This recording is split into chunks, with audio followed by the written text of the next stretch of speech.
Imagine करो एक ऐसा देश जहाँ पे बच्चों से ज्यादा एडल्ट्स के डायपर बिकते हैं। शायद आप सोच रहे होंगे कि ये कौन सा देश है, लेकिन मैं आपकी जानकारी के लिए बता दूं कि एक ऐसा देश है जहाँ पे 2002 से लेके अब तक 9000 से भी ज्यादा स्कूलें बंद हो चुकी है, क्योंकि वहाँ पे पढ़ने वाले बच्चे ही नहीं बचे। एक बार और इमेजिन करके देखो कि एक ऐसा देश है जो कि दुनिया की मैप से धीरे धीरे गायब होता जा रहा है। और हाँ, ये कुछ फ्यूचरिस्टिक मूवी नहीं बल्कि ये हकीकत है जापान की, जिस देश की टेक्नोलॉजी को आज भी सपने में देखा जाता है, जिसे आज भी हम टेक्नोलॉजी के मामले में भारत से 50 साल आगे मानते हैं। आज वही जापान अपना अस्तित्व बचाने की जंग लड़ रहा है। ना ही युद्ध, ना वायरस और ना ही सुनामी, फिर भी यह देश आज खतरे में है। इसके पीछे की सच्चाई क्या है? जापान में लोग बच्चे ही नहीं पैदा कर रहे हैं। लेकिन भाई, हमने तो इंडिया में पॉपुलेशन बढ़ने की टेंशन सुनी है, यहाँ पे तो खेल ही उल्टा हो रहा है।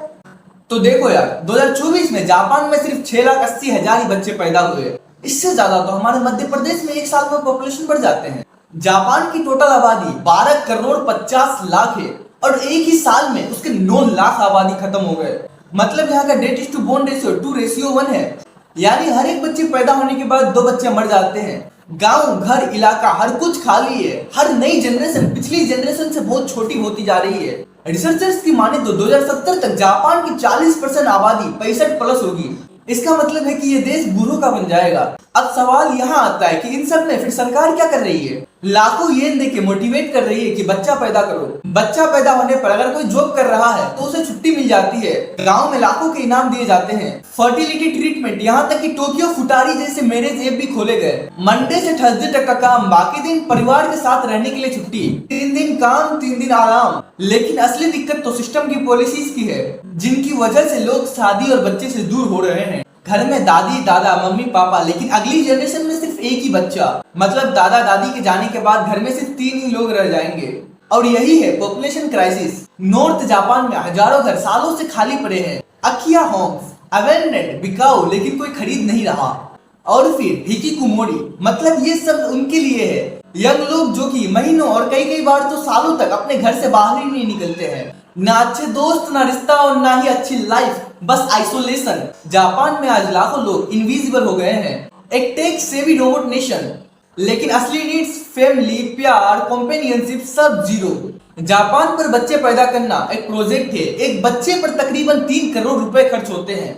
नौकरी, करियर, सेल्फ फ्रीडम, ये सब चीजें सबसे ज्यादा इंपॉर्टेंट है।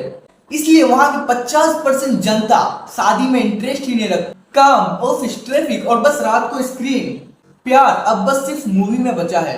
शायद यही वजह थी कि हमारे पूर्वज शादी, बच्चे और परिवार पे सबसे ज्यादा जोर देते थे, क्योंकि कोई समाज हो या फिर कोई देश, वो कभी भी बच्चों के बिना नहीं टिक सकता।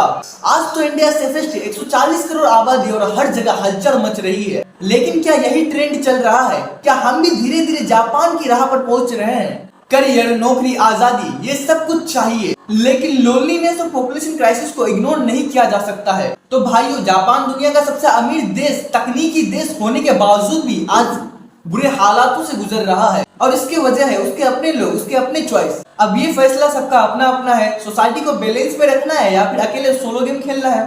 अब सवाल ये है कि अगर तुम्हें जापान के बदले इंडिया में ये पॉपुलेशन क्राइसिस होते हुए दिखे तो क्या तुम रेडी हो फैमिली, दोस्त और सोसाइटी के लिए आगे आने को?